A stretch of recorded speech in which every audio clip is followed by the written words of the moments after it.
はい、皆さんこんにちは。竹チューバーの竹虎4代目です。今日はですね、ちょっといつもの竹とはまた違うて、山ぶどうのお話をちょっとしてみたいなというふうに思うちゅうがです。皆さん山ぶどうのバッグってご存知ですかね。東北のですね、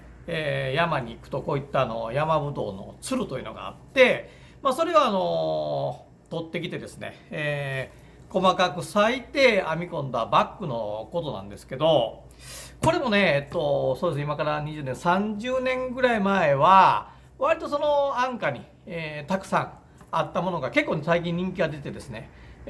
なかなか手に入りにくかったりとかですね、それと海外で製造されたもの、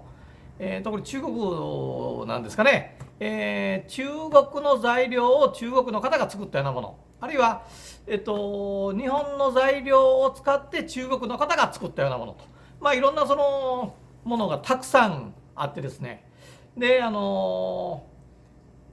昔は割とそのアジル編みとかっていう素朴な編み方しかなかったものが、結構いろんなその技巧がかかった編み方のものが多くなって、どっちかというと僕としてはあんまりね、好きじゃないっていうかね、あんまりにもその技巧に走ったものが多くなってですね、ちょっとこう距離を置いてた部分があるんですが、ここ近年ですね、また素晴らしい職人さんに出会ったようなこともあって、ちょっとずつまたですね山ぶどうの方を、皆さんにご紹介するというようなことをしております。で、山ぶどうというのは分かりますかね。こういったこれ山ぶどうで作ったこれ、ロープなんですけど、この間竹で作った縄というのを紹介しましたけど、山ぶどうっていうのは非常に水に強くて堅牢な素材ですので、こういった紐としてもねよく使われてたんですけど、ちょっと素材感が分かりやすいかなと思って持ってきたんですけど、こういったね、ものです。これを細くね、こういったひごに取って、編んだのがこういったぶどうの手提げです。でこの手提げがどうしてこれだけ人気があるのかというとですね、じゃんとこれですね、実は同じこのぶどうです。このぶどうを、20年30年、使うとこんだけですね色が深まって、渋い、風合いになってくると。これ実はうちの母から譲られたセカンドバッグでね、こうチャックがついてて物入れができるという、たまにノートパソコンなんか入れてねちょっと持ち運ぶようにこういうふうに使ってたもんなんですけどね、これだけの使ってると分かります？この照り、手油とかでですねこの艶が出て、でしかも見た目も素晴らしいんですけど、本当に強い素材で、もう母の時代からですんで多分もう40年ぐらいは経ってると思うんですけど、全く傷まない。多少ねやっぱ自然素材なんでところどころひごがね弾いたりもするんですけど、問題なく使える、こういった丈夫さ、それで見た目の美しさ、使えば使うほど色目が深まっていくこの美しさが評判になって人気になっているバッグです。実はねうちはいくつかねこういったバッグを持ってて、例えばこれなんか色になっちゅうでしょ。色ですよね。これと比べたらこんなと比べると全く違うじゃないですか。ほんでこれは実は腰かごとして使われてたものをいただいてきてね、で持ち手だけ職人さんにつけてくださいって言ってつけてもらって、バッグに使ってるやつなんだけど、いいでしょこれ、こういうのね。ほんとこういうのもね、で割とその山ぶどう、竹もそうなんですけど、山ぶどうのいいところはちょっと壊れたりなんだりしてもすぐ修理ができてね、でまた同じように使えるところなんですよ。でこれも割と前はもう真っ白やったんですけど、使ってることにちょっと分かります？持つとこがだんだん黒っぽくなってきてるでしょ。こういうふうにだんだん使う人の使いの頻度とかね、使い勝手によってだんだんその自分なりの風合いになってくるところが、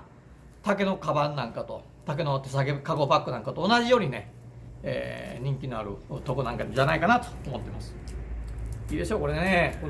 この幅の太さとかね、この網代のこうなんとも言えん武骨さがもういいんですけどね。それともう一個僕が使って、これ個人的に僕が使ってる、これ棚編みっていうんやけど、棚編みのカゴですね。これもいいでしょう。これんでね、中をこうチャックにね、こうチャックにこうして、こう物を入れれるように。でこれもね、もともとはこれ背負いカゴだったんですよ。で背負いカゴとして使われよったものに持ち手だけ職人さんにお願いして、ここの持ち手ね、これだけ作ってもうて、取り付けてます。で割とね、これ見てください。このジョイント部分、この細いとこなんですよ。細いこうひごでね持ってるんですけど、細いひごで持ってるこの持ち手とね、この本体とのジョイント部分。ところがやっぱりその山ぶどうっていうのは本当に丈夫やなと思うんだけど、このカバン結構大きい、分かりますかね。ちょっと結構大きいサイズで荷物いっぱい入れてね、本なんかも入れて持ち運ぶんやけど、もう全然平気です。全然平気。やっぱりその山ぶどうの強さっていうかね、それがまた使ってると、なかなかこの持ち手も前は真っ白でしたけどね、だんだんとこう色目が良くなってきて、なんとも言えん風合いでね、大好きなカゴの一つです。まあこういった風に使えば使うほどね、この歪みなんかもいいでしょ。なんか自然にこう歪んできた歪みのこの何とも言えん感じ、こんな風になってくるのがたまらんのでね、山ぶどうっていい素材なんですけどね。でまあでもともとこういった網代編みのものばっかりだったのが、もう最近のやつはもうなんかこういろんななんか細かいね、いろんな模様の入った編み方になって、まあ、僕としては個人的にはあんまり好きじゃないんですけど、まあ、最近こういった昔ながらのね職人さんが自分で山に入って、で自分の山のやっぱり皆さんそれぞれ自分の山の山ぶどうには誇り持ってるんですよ。この沢の水がええから色がいいでしょうみたいなことを言ってですね、作ってる山ぶどうがやっぱり好きで、皆さんにご紹介してるんですけどね、まあ、こういったやつとか、まあ、こんなもちょっと昔ながらの武骨な感じなんですけどね、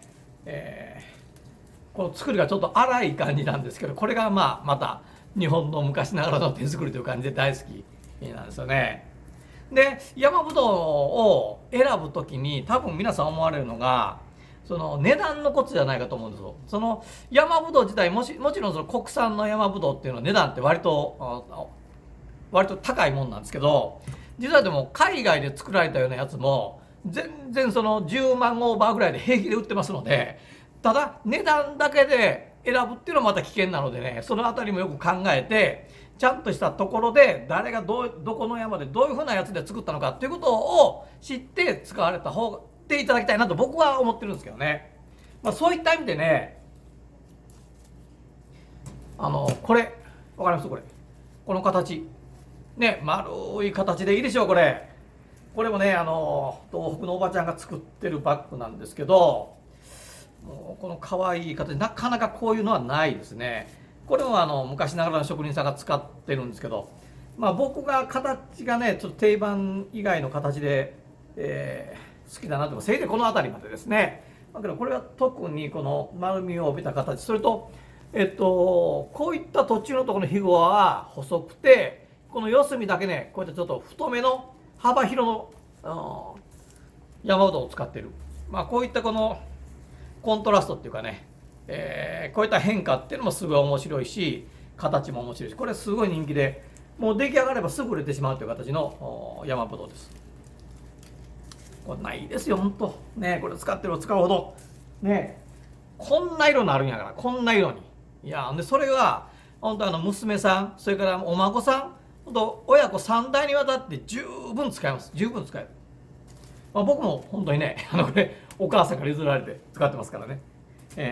まあ、山ぶどうはこういった人気のあるいいものなんですけれど、でね、実はそれに対してちょっとあけびっていうのも実はあるんですよ。東北のねあけび。ただあけびと、山ぶどうと比べるとやっぱりあけびはちょっと耐久性に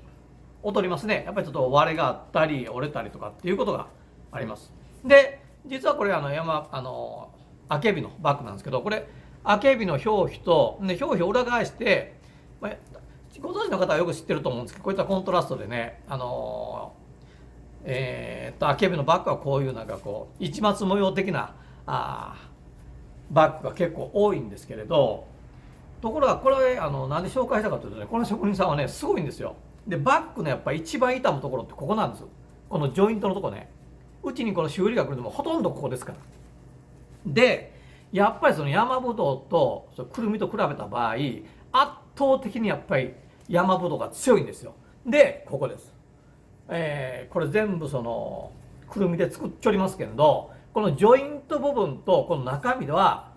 なんとこの山ぶどうを使ってる。やっぱほんでね、実際に、何十年と使ってるほんで作ってる職人さんっていうのは分かってるんですよ。やっぱりそのくるみっていうのもまあ人気で、たくさん流通はしてると思うんですが、やはりねこの傷みやすいところなんかはねちゃんとこういったところをね、くるみのバッグなのに山ぶどうを使ってもうしっかり作ってる、まあ、この辺りが本物の良さですね。まあ、この形もいいですね。これねいいでしょう。これ惚れ惚れせん？これもね、まあ、こういったやつもまあそれともう一個その山ぶどうとそれとまああけび、山ぶどうとくるみの他にもう一つちょっと特筆すべきものがある。それはこれなんです。これはあけびなんですけど、普通あけびとは割ともっともっと黒っぽい色なんですけど、これ白あけびって言って、実はそのあけびのですね表皮を水につけちょって薄く灰で作ったものなんですよ。でこういうのも実は昔からずっとあって、でこれもね今白いじゃないですか。200年前の白あけびのバッグっていうのを見たことあるんですけど、これがこんな色なんですよ。こんな色なんです。もうだからねやっぱり自然素材っていうのはね使えば使うほどええもんですよ。本当にもうこれがあんたこんな色になったらたまらんですよ。今真っ白ですけどね、まあそのあけびのその表皮を全部剥いでるわけですから、本当に自然の素材の、自然素材の良さっていうのはね奥が深いです。竹もいいですけど、やっぱこういったブドウ、それからあけび、くるみっていうと、まあこういった山の恵みですね、こういったものもいいもんじゃないかなとつくづく思ってます。はい、ということで今日は以上です。ほいたらねー。